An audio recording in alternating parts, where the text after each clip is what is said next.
Hello everyone, this is just a introduction to one of the new GEC knives. It's come out recently. I'll show you over the knife first and then I'll compare it to a few other similar designs that I have. I find it very annoying when people are showing you a new thing and then they keep interrupting it by showing you something totally different, so I won't do it that way. Anyway, I'll read the pattern number out for you first. It's a 930-126L antique heart pine wood.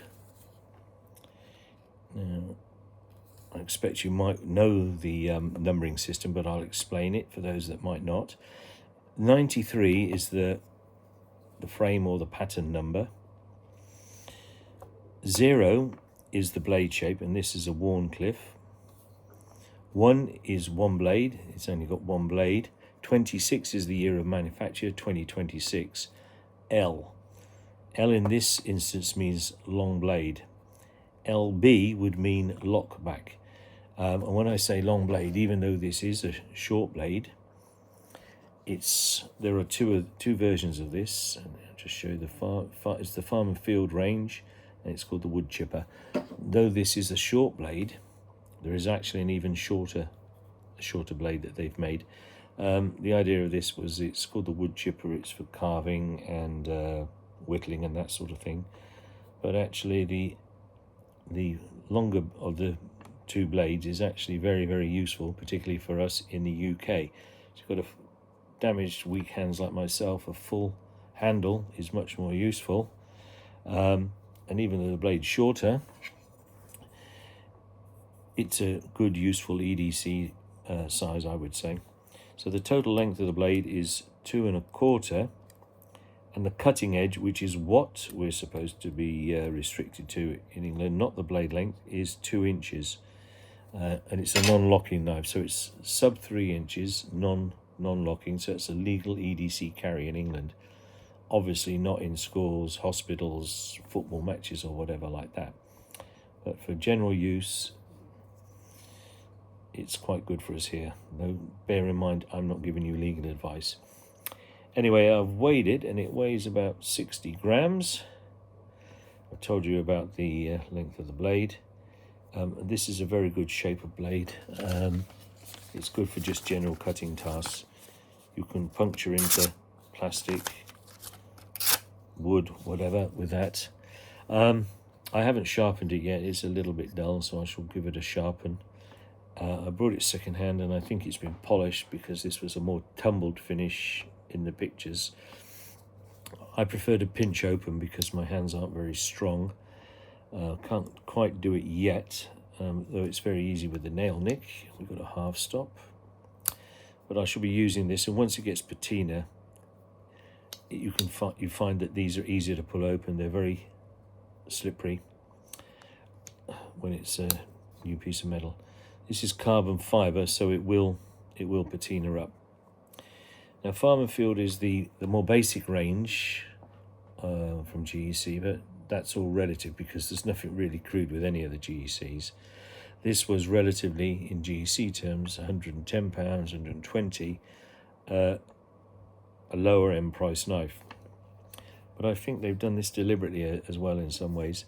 They've kept the pivot pin proud instead of filing it all the way down, which they normally do. But it's very smooth and it doesn't interfere or annoy with the grip. The pins have been put in a little bit cruder, and these two in particular look like they've been hand hammered. I don't know if you can see it. But saying that, it's got brass liners. The fit and finish is perfect. It's got a lovely balance to it, and it's just a very, very nice knife. And I'm glad it's a cheaper range. The wood, as I said on there, was, what did I call it? Antique heart pine wood is reclaimed wood in America from old houses and places like that, and I think that's quite good. The wood develops character over the years, doesn't it? You'll notice that if you look at the end, the stripes here and the stripes here match. It goes over. They haven't just cut a load of wood up and dropped it in a box and then randomly taken out two covers and put them together. This is one piece of wood that's obviously been cut and then cut down the middle and then married up like that. Very good indeed. Let's have a look at those brass liners again. Attention to detail from sorry, not Tiddy Out, what am I talking about? GEC is just really, really good. So I think I've shown you the half stop. Yep, like that. Very good grip on that. Very good grip indeed. Now, there were people saying that the pine smelt really strong and they seem to be objecting to it. Well, I like the smell of pine. I can't smell it on mine. I've given it a quick, this was second hand, did I mention that? So I've given it a quick clean, put some polish on the wood, some antique pine polish I've got, and just put a drop of oil on it.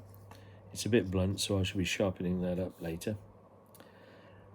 Yeah, so I think this will be a really useful knife to carry around for basic cutting tasks that we have in day-to-day life. I think you'll still be able to peel an apple easy enough with this. Melon might be more of a challenge, cutting open a melon, but I think that blade with that handle is a good combination, as I said before, particularly with us in England. Now, I do have a couple of GEC Viper knives. This is the 47 frame. You can see there are similarities. Can I do it? There are similarities. The blade is basically the same, but this one's cut down shorter.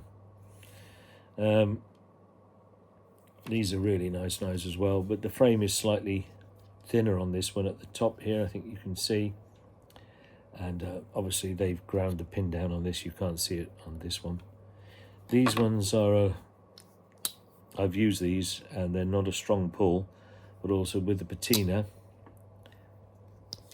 I'm able to pinch it open, which is good for me.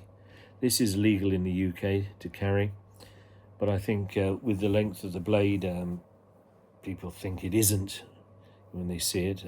This is probably going to draw less attention, but this is a legal knife to carry.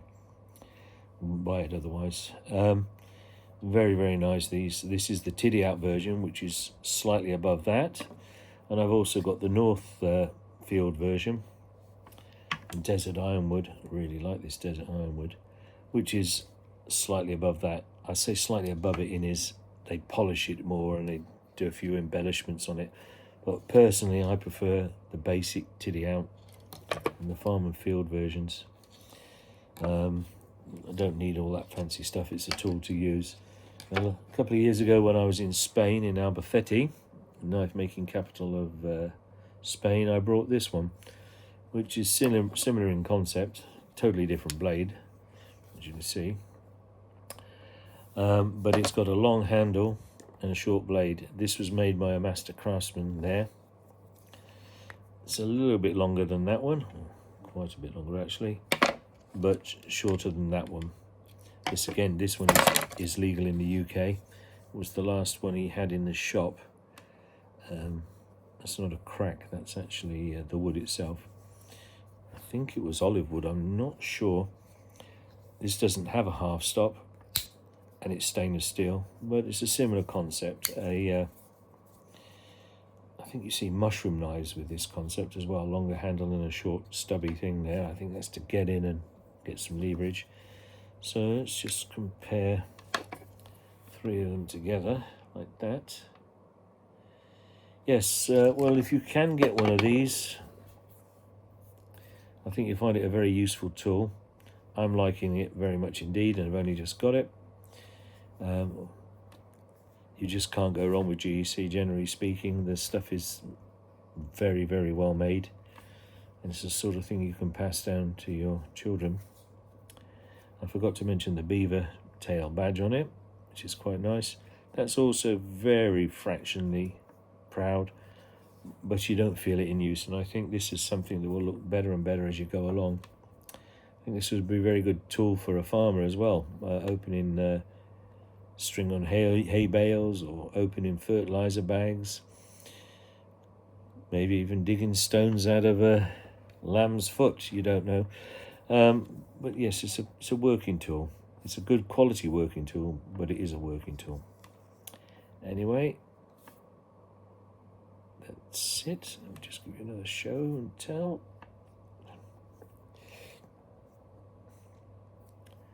this end. And this end. There you go.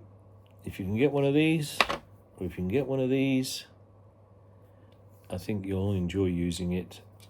Some people just collect them. I use them. I prefer to use them. Okay, thanks for watching.